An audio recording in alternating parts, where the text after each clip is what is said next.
तो हमारा अगला शब्द है ऑगस्ट। ये एक एडजेक्टिव है, यानी कि विशेषण। इसका मतलब होता है कोई ऐसी चीज या इंसान जो बहुत ही रिस्पेक्टेड और इम्प्रेसिव हो।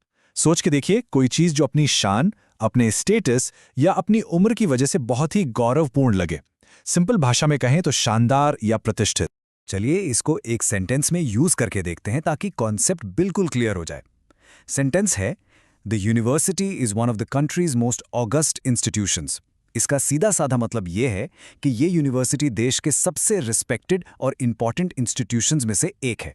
यहाँ ऑगस्ट वर्ड उस यूनिवर्सिटी की शान, उसकी लेगेसी और उसके हाई स्टैंडर्ड्स को हाईलाइट कर रहा है।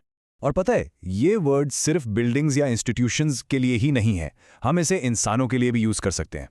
फॉर एग्जाम्पल, ये सेंटेंस देखिए, He had an august presence and everyone in the room fell silent. Wow!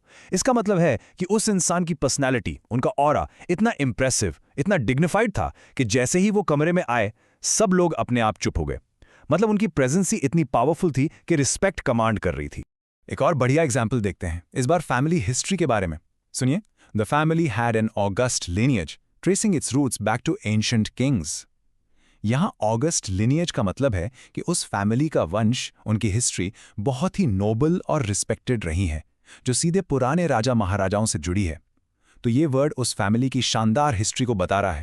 आपको ये वर्ड अक्सर न्यूज़ या बुक्स में पढ़ने को मिलेगा। जैसे इस कोट को देखिए, we gathered in the august halls of parliament to witness history being made. सोच के देखिए, यहाँ ऑगस्ट हॉल से क्या फील आ रहा है?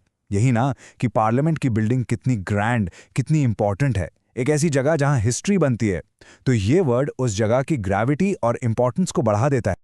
ओके, तो अब जब आप ऑगस्ट का मतलब समझ गए हैं, चलिए इसके कुछ सिनोनिम्स यानी सेम मीनिंग वाले वर्ड्स और एंटोनिम्स यानी ऑपोजिट वर्ड्स देख लेते हैं। इससे आपकी वोकैबुलरी और स्ट्रांग हो जाएगी। तो इसके सिनोनिम्स हैं मैजेस्टिक, ग्रांड, डिग्निफाइड और नोबल। ये सभी वर्ड्स शान, रिस्पेक्ट और इंपॉर्टेंस दिखाते हैं। और अब आते हैं एंटोनिम्स पर, जो इसका बिल्कुल उल्टा है, जैसे अनइम्प्रेसिव, कॉमन, अनडिग्निफाइड और हम्बल। बस आज के लिए इतना ही। मिलते हैं नेक्स्ट वीडियो में। हैप्पी